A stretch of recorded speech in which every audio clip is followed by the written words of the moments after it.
So, Sue. Yes. Can you tell me how old are you, your age, and... Really? Yes. You don't ask a lady her age. No, No. of course. I'm 64 and proud of it, so. You look great. Thank you. And what's your full name? Susan Raen Rocha. I was raised in San Francisco, California. I have 5 children on the way. I was a nurse. I was an IT manager for biopharmaceuticals after that. And then now I'm retired and doing my art. I've always done art my whole life. I had a stained glass business. I had glass fusion. So it was always involved in my head. So, but raising a family, single mother of 5, you know, you have to do work. So I ended up here, retired in beautiful, beautiful Portugal. So tell me, what's the secret to your beautiful looks? Because you look pretty young and pretty happy. Thank you. So you know something about life, don't Thank you. Yes. I guess it's not stressing out about the little things in life. Eating well, exercising all your life, being happy. I do HIIT, I do yoga, I do Pilates, I play tennis, I jog. It just depends, you know. I like to do active sports, ride bike. Here not so much because it's too dangerous on the street, but in Switzerland every day. I never was in my car. I was always on my bike. Okay, what type of yoga do you practice?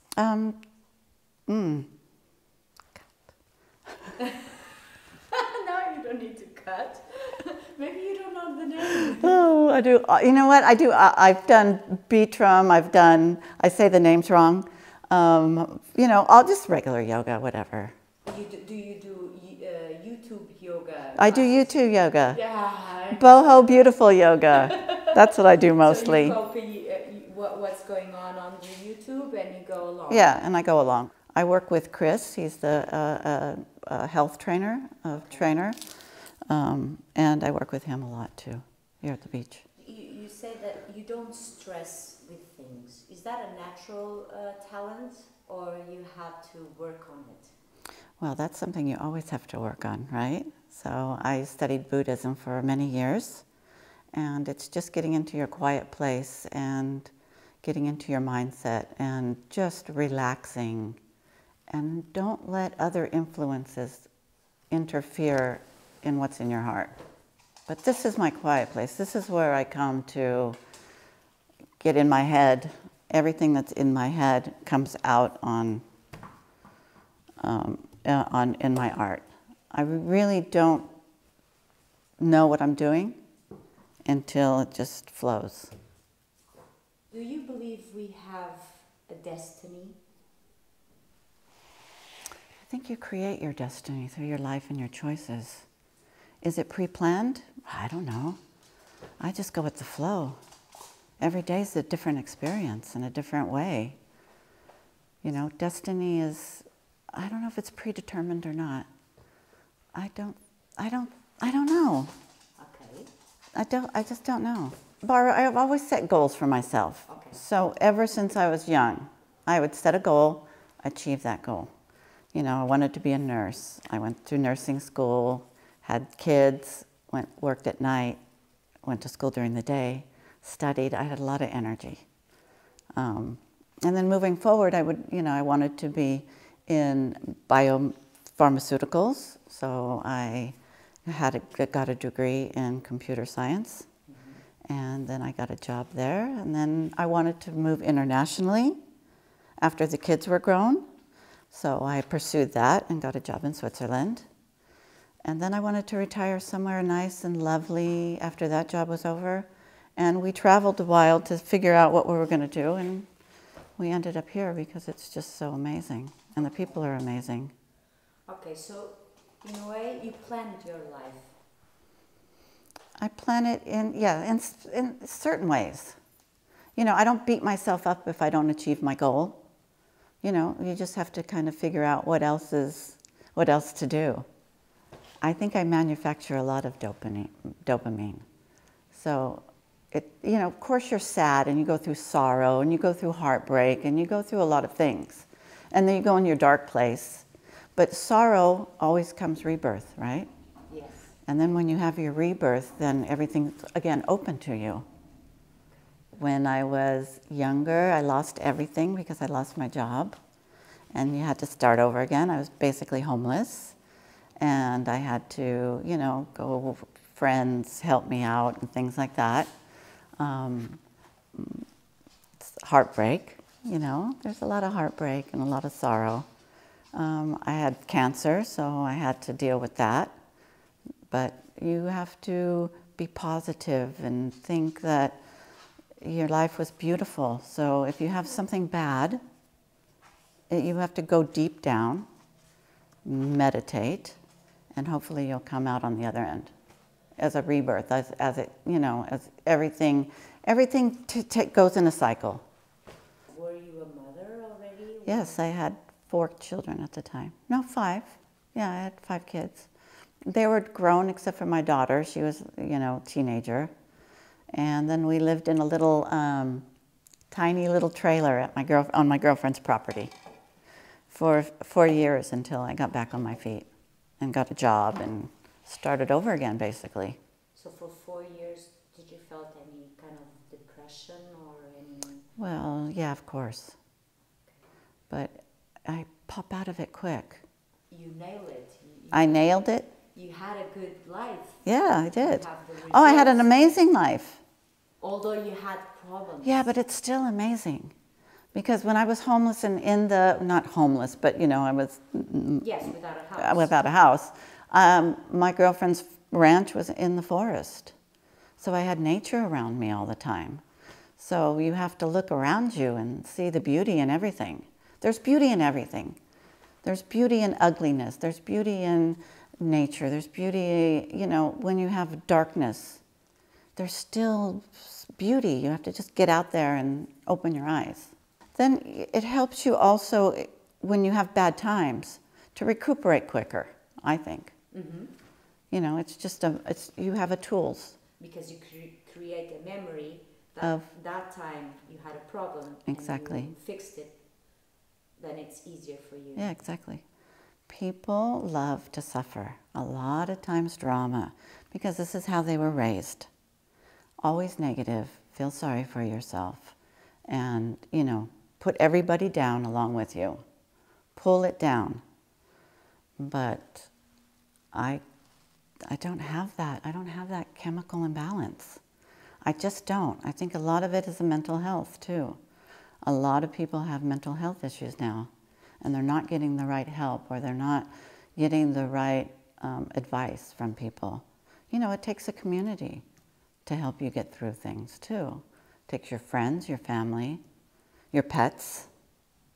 You know, it just takes a lot. It takes a lot of work. As a nurse, you do admit that some people have more difficulty to get through bad times because they probably have an issue in their body, biologically. I think so. Okay, that's really important because there's so. a big difference between the American culture and European. In Europe, it's very hard for a person to say that, oh, I need to go to a shrink. Yes. That's like saying that you're crazy. The mental health system is, I mean, everyone's in therapy in the U.S. You know, there's a lot of people in therapy in the U.S. It's very good for you. It's good to talk to somebody. If you don't have a family or anything, it's good to talk to somebody and open up. A lot of people can't do that. Here, I know it's especially hard. It's a very macho mindset a lot of the times. I've really noticed here. You feel like people should do a little bit more therapy and look for ways of living in a different way? I only could speak for myself. Okay. I can't tell you what you could do or anybody could or should do. You know, it's just, everything is individual. I know that I am happy. I'm in a great place in my life. And if you're not, then you need to decide that. I can't make those choices for you. People really tend to open up to me because I'll keep quiet and I'll give nice advice if I can, and you know, hopefully they could get some help or they could get some understanding of what's going on. So in a way, you're basically still a nurse, because that's what nurses Well, do. basically I'm a caregiver personality anyway. Yes. Anyway, you know, codependent. Hello. Is that the mission of your life? What, to be a caregiver? I guess yes. Because I've always had. And I still want to. I like to draw people in. I like to take care of them, help them if I can with anything with everything they need. And can you show us your art? Do you think your art is to lift up people, or? I hope so. Okay. I hope you get some feeling when you look at it. What type of art do you do, and why do you choose those materials? I do mixed media. So this happens to be resin, which is a liquid form that you put in pigments and it hardens up and you have colors. So this is resin with gold leaf, and it reminds me of stained glass and glass. Okay. And it's smooth, and I love the texture. Okay. It will last forever. And it lasts forever. Yeah, it's hard to destroy resin. This is alcohol ink. So you just use liquid pigments, little alcohols, and you mix them together and they flow. This is acrylic. These are just acrylic paints, like a flow. Okay. Again, this is mixed media. So this is acrylics, this is spray paints, this is alcohol ink, this is resin, this is copper foil. Just different mediums. This was in my planet phase when I was doing the pink planet. This is the big one, and then I have other ones for the series. This one is like the Green River, like the Nile River or something. Yes, yes, yes. And I was experimenting with putting texture and something hard on something soft. Yes, this is alcohol. This one's just alcohol ink and then some gold leaf. Again, this one when I was in a mood, and I just wanted something rough and dark, and I was mad. And so I got some paper. This is just paper, like foil paper. And I just crinkled that up. And this was in my shop for like 3 years before I finished it. So, beautiful serving tray. Oh, in case you want to serve. Art into utility kind of. Yes. Like life. Yes, exactly. Exactly. It's all about life, and it's all about color, and it's all about texture, and it's all about the way it feels. And these are like ocean series. These are texture and acrylics. These are like these have a nice shimmer to them. And this is part of my Pink Planet series also. Like a sunset on the Pink Planet, the beach at the Pink Planet, and that's sunrise at the Pink Planet. And the little aliens live behind those little walls, and they come out. I love it. These are where the aliens live, here, behind these little doors. I don't know. Have you ever had an experience out of your body? Many times. It's mostly in meditation. Okay. And dreaming, in dreamland, where I fly and I could raise above my body and see things. Okay. Do you think we have past lives? Do I think we have past lives? You know, I have deja vu. I feel comfortable in certain situations with the Native American Indians. I'd go to their tribes, and I'm very comfortable in different environments. I was very comfortable when I moved to Switzerland and Germany. It's almost like this is where I belong in Europe. How is the experience of seeing people dying? This is going to sound dark. Most people I like being in the room when someone's passing away, kind of, because a lot of times I feel an energy and a spirit go in through me. And it's sometimes I would wanting to be there but it depends. Sometimes there's nothing, but there's some people that just have this energy after they pass away and they take their last breath and it just flows through you. It's an amazing feeling. It's an amazing feeling. Okay. And then you feel high the whole day and you don't really know what's happened, but you feel this certain, I'd see lights like people when they're passing away. I would see like a flash, and then the feeling. It's hard to describe. You have to be there. You have to be there. Do you think you can ever, would you like to put it in art, the passing process? I'm doing one piece. It's drying out in the sun. Maybe I should go get it, actually. Come. Hold on. I've always wanted to do this.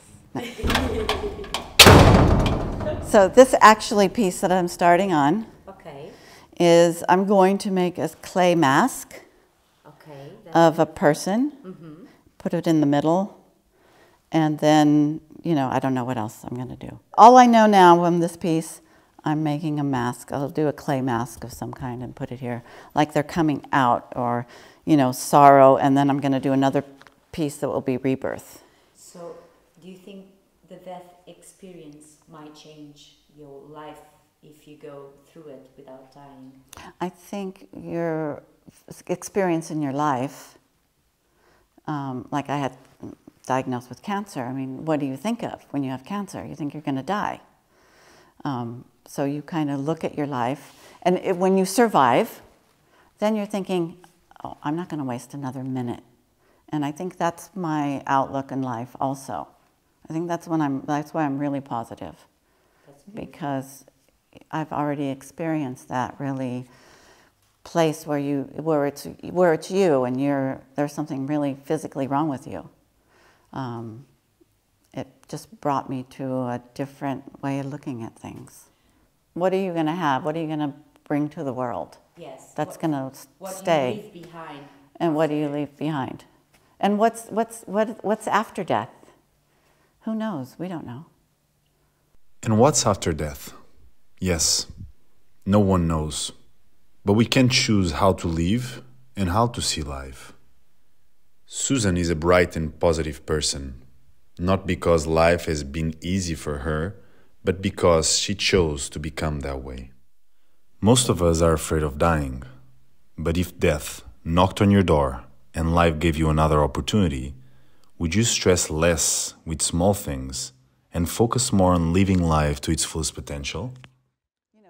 And what does it take to be happy? Material things? Health? Love? Or maybe just a simple attitude? It's possible that maybe everyone has a different way of being happy. And in a world full of very difficult issues, is it hard to stay positive? Being positive can be a practice itself, an habit, an attitude that can enhance our life as well as those who surround us.